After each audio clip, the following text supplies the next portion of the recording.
Doctor BR Ambedkar చిత్రపటాన్ని భారత currency నోట్లపై ముద్రించాలి.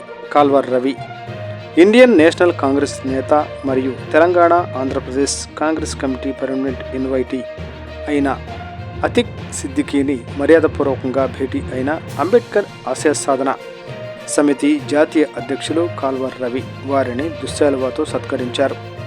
ఈ సందర్భంగా కాల్వర్ రవి మాట్లాడుతూ, స్వాతంత్ర్యానికి పూర్వం బ్రిటిష్ పాలనలో మన రూపాయి విలువ పడిపోయినప్పుడు, ఆర్థిక వ్యవస్థ కుప్పకూలినప్పుడు డాక్టర్ బిఆర్ అంబేద్కర్ గారు ఈ దేశ ఆర్థిక వ్యవస్థకు పరిష్కారం వెతికారు.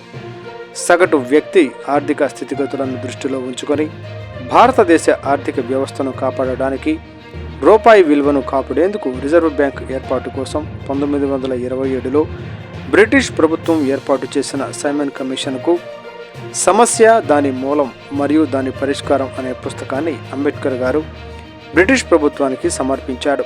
ఆ బుక్ ఆధారంగా చేసుకొని 1935 ఏప్రిల్ 1న రిజర్వ్ బ్యాంక్ ఆఫ్ ఇండియా స్థాపించబడింది. 1949లో ఆర్బీఐని జాతీయం చేశారు. అంబేద్కర్ గారు ఆర్బీఐ నిర్మాణం కోసం ఎంతో కృషి చేశారు. ఆనాడు అంబేద్కర్ గారు లేకపోతే నేడు ఆర్బీఐ లేదు అని తెలిపారు.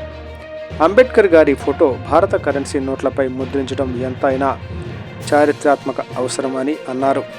ఈ అంశాన్ని కాంగ్రెస్ పార్టీ హైకమాండ్కి తెలియచేయాలని కాల్వర్ రవి తెలిపారు.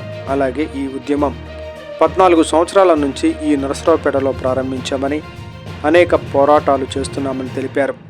ఈ సందర్భంగా ఆతిక్ సిద్దికీ మాట్లాడుతూ, ఈ అంశాన్ని పార్లమెంటు ప్రతిపక్ష నేత రాహుల్ గాంధీకి, యూపీఏ చైర్మన్ సోనియా గాంధీకి, అలాగే కాంగ్రెస్ పార్టీ జాతీయ అధ్యక్షులు మల్లికార్జున ఖర్గే దృష్టికి తీసుకువెళ్ళి వారి అపాయింట్మెంట్ తీసుకొని మీతో కలిసి చర్చించి, అలాగే పార్లమెంటులో కూడా ఈ అంశంపై చర్చ జరిగే విధంగా కృషి చేస్తా అని కాల్వర్ రవికి ఆతిక్ సిద్దికీ తెలిపారు.